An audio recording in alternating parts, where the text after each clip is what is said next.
nhớ rồi chào cái ti đã cá là lấy đồ được bây giờสบายดีพี่น้องเนาะวันนี้เขากลับมาไล่เลขสุดใหม่เนาะวัดใหม่ต่อหน้าวันที่21ออกมื้อนี้แล้วก็วันที่22 23 24เนาะสิบางที่สิแม่นวันที่24เนาะมื้อนี้วันศุกร์แล้วก็วันเสาร์วันอาทิตย์วันจันทร์วันที่21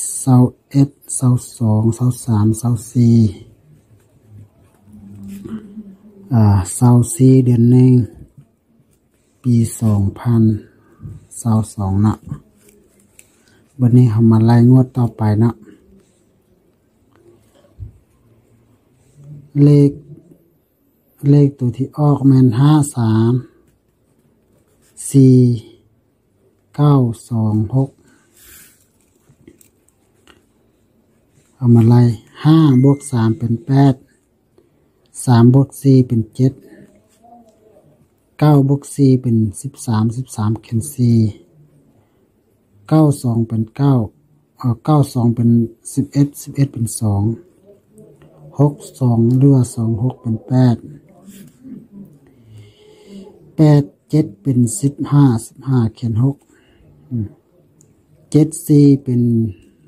7 4 เป็น 11 11เขียน2 2 4หรือว่า4 2 เป็น 6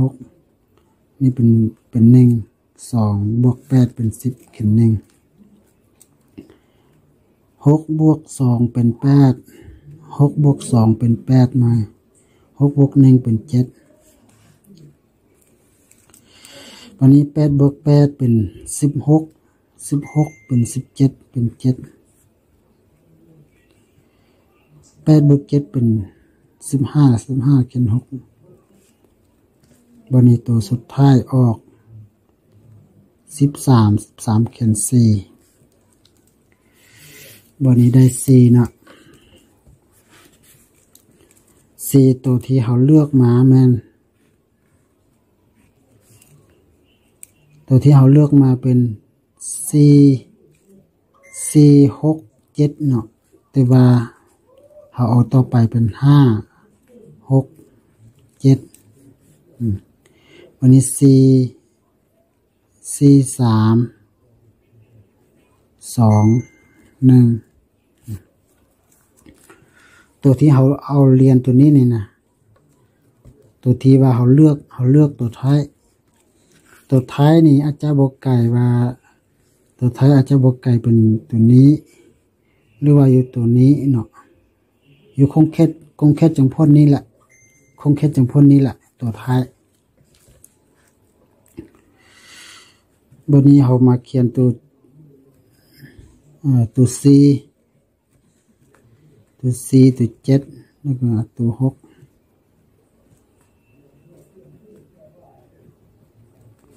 4 7 6เนี่ยเขาเอามาบนนี้นะ บนนี้ตัวนี้กันไล่ตัวนี้เนี่ยเขาไล่มันยักกินเวลาเนาะมันเขาก็ไล่ออกมาพี่แล้วเขาเขียนมีแต่เขียนใส่เนาะวันนี้2 9 408เนาะ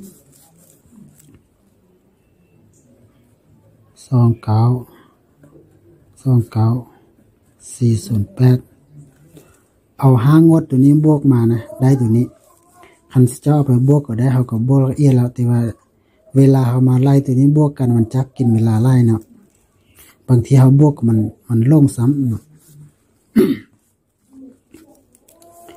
วันนี้เขามาคัดตัว 4 ตัว 7 ตัว 6เนาะตัว 4 ตัว 6บ่มีเนาะตัว 6บ่มีแต่ว่าตัว 9นี่มีส่งตัว6ค่าตัว1ออกตัว2มีออกค่าออก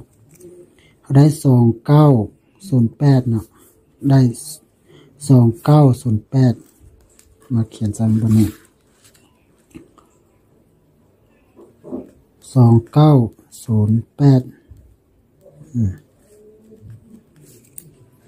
เลขจำพว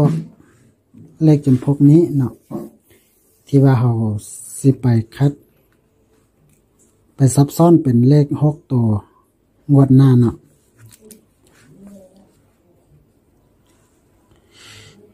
ถ้าว่าเจ้าบ่ฮู้เลือกไม้ก็มีแต่เอาตัวนี้เด้อคันฮู้เลือกไม้ก็มีแต่เบิ่งเลขตามที่ห้างวัดตัวนี้เนาะแล้วเลือกตัวได้ที่ว่าเหมาะสมที่จะออกแล้วก็เลือกมาคันตัวได้ที่ว่าบ่เหมาะสมก็ตัดออกก็ได้อันนี้นี่ตามใจแบบที่เฮาเลือกนี้อันตามของพ่อของเราเนาะอันผู้ใดที่มักเลือกแบบใดก็เลือกเนาะเฉพาะเฮานี่สมมุติว่าตัวนี้เนาะสมมุติว่าตัวนี้5ก็ออก5ก็ออกแล้วบางทีเฮาสิบ่เอาเนาะอยู่นี้เฮาไล่ก็บ่ออกเนาะอยู่นี้เฮาไล่ก็บ่ออกก็บ่เอาก็ยากถ้าว่าตัวได้ที่ว่าบ่เคยออกเขาก็เอาดึงมาเนาะตัวได้ที่ว่าออกไล่ที่สุดเขาก็ดึงมาตัวนั้นก็ดึงมาคือกันแล้วก็ตัวได้ที่ว่ามันเรียนแบบนี้เนาะมันเป็น2 ตัวแบบนี้เนาะมันเป็นแบบนี้เนาะเขาดึงมาก็ได้เนาะแต่ว่าตามใจอันพวกพวกน้องเนาะสิซื้อเนาะแล้วเขาไล่ได้ตัวนี้เนาะให้แต่ละคนไปตัดเอาตัวนี้ไปเป็นเลข6ตัวเนาะวันนี้เรามาต่อสูตรที่2เนาะสูตรที่คัดเลือกอันเลข2ตัวเนาะสูตรนี้ก็เป็น5 3 4 9 2 6วันนี้2ตัวนี้เราบ่เอาเด้อ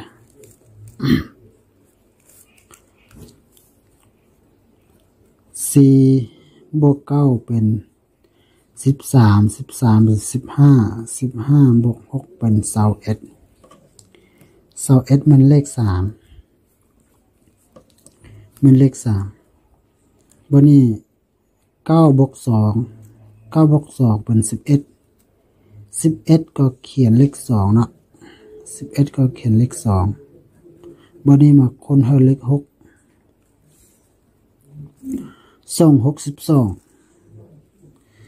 12ก็ได้เลข3เนาะ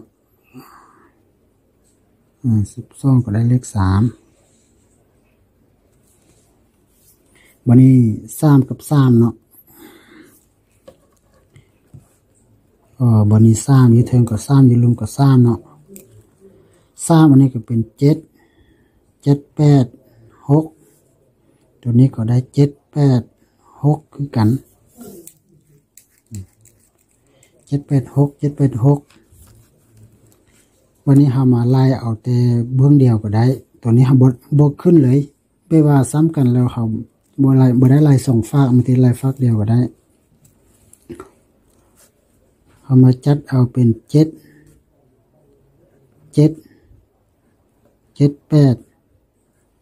7 6เนาะบัดนี้8 7 8แล้วก็86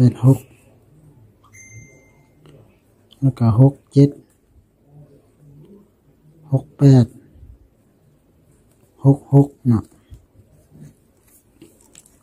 แล้วก็มีอีกเป็น78ยูพีก็มีเลยเด้อ78ยูพีก็มีแล้วแล้วก็86ยูพีก็มีแล้ว86ก็มีแล้วบัดนี้นี่เลขมีน้อยสุดเนาะเลขออกน้อยสุดมีแต่9ตัวละหมดเนาะบัดนี้เลขเปลี่ยนของเฮาเนาะบ่ได้งวดอันพันมาเนี่ยเฮาบ่ได้เขียนใส่เนาะ就来见了，就朋友呀，就来见的，他老那估知道稍微的好的，估摸来了今年是还点得了，就估知道就来见人家说他老呀，但是人家说那就估摸就了稍没是长的那这白呀，อันเลขแทนหรือว่าเลขเปลี่ยนแทนของเฮาเนาะบัดนี้เฮาสิมาไล่3ตัวนี้ก็ได้เนาะ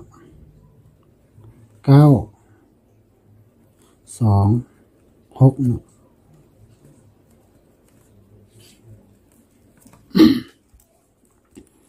9ตัวนี้มาเป็นตัว1เป็นตัว0เป็นตัว5เป็นตัว2เป็นตัว5เป็นตัว2เป็นตัว6เนาะเลข2อันนี้ก็เป็น6ก็เป็น4ก็เป็น5 ก็เป็น3ก็เป็น0เนาะเลข6ตัวนี้ก็เป็น2ก็เป็น9เลข2นี่ก็เป็น9เลยแน่เลข2นี่ก็มันมี9เลยแน่นี่ก็เป็น6อันนี้ก็เป็น5ก็มี0 6ก็มีเป็น3ได้มีเป็น3มีเป็น3มีเป็น7เนี่ยนะ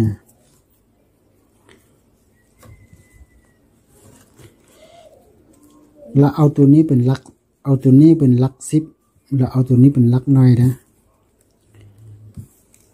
เอาจำพวกนี้เป็นหลัก10เนาะอันละ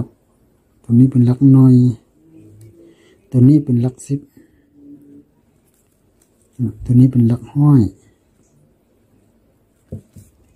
นะแต่ละคนถ้าว่าจะเอาเลข3ตัวแล้วเอาตัวนี้เป็นหลักห้อยเอาตัวนี้เป็นหลัก10เอาตัวนี้เป็นหลักน้อยนะถ้าว่าตัวนี้มันไล่ตัวแล้วมันเอาบีทีเอาตัวนี้นะเอาตัวนี้ไปซุ่มเอาก็ได้ถ้าว่าอยากเอาเลข6ตัวเนาะตัวนี้มีแต่9ตัวสุดนี้เขาคิดไล่ได้แต่9ตัวเอาตัวนี้ซุ่มเทื่อนึงซุ่มแต่ละตัวนี้เทื่อละใบก็ได้หรือว่าถ้าว่าแน่ใจตัวได้ก็มีแต่เอาตัวนั้นซุ่มไล่เทื่อก็ได้งวดสุดท้ายนี้งวดอันสิต่อมาพี่ก็มีแต่6 7 8นี่แหละ6 7 8นี่แหละเลขท้ายนะแต่ว่าเลขท้ายพันมานี่ก็ออกก็เลขท้ายมื้อนี้นี่ก็ออกเลข6นี่เนาะออกเลข6คันว่าในใจก็มีแต่8 7นี่แหละ8 7เนาะบัดนี้ตัวเลข7นี่มันก็สีเด่นนิดนึงเพราะว่าเขาคิดไล่ยพี่มันก็ออกตัวเลข7เนาะแล้วก็ตัวที่เขาไล่ยพี่มันก็ออกตัวเลข7ยพี่เนาะตัวเลข7ยพี่ตัวเลข7หรือว่าเลข8นี่นะเลข7หรือ8นี่มันเด่นลองไปซื้อนะเนาะเจลีน่าสิอยากจะพูดอยากกูไล่ตอลีน้อยอย่าลองตีหมูใช้นะเจอ๋อตัวไทยว่าเด่นตอนเด่นนะเจจะชาหยีนะตัวชาที่ตัวหยีแต่นะเจจะตัวเด่นนะตัวเด่นตัวไทยเด่นชับเลยตัวชาที่ตัวหยีนั่นนะตัวไทยเด่นกูจิตใจเดียวแต่ลีน่าอยากถ้าสิมาจะเลยไปไล่เดียรู้สนนอไปจัดละมูลลอในกูป้องตัวชาแต่นอรู้หอนอไปไล่ละลอในกูจึงป้องตัวชาแต่นอเท่านั้นจีกูหาตัวชานั่น1%อยาก1%อุดไทยตอนได้นอนนะซะเจเปชเดมุใช้อยู่เล่นได้นะอยากเจเคเปชเดลีน่าสิอยากเอชเดมบ้าใช้สู้ตอนได้อยู่รอนะอยากแต่ลิจายาก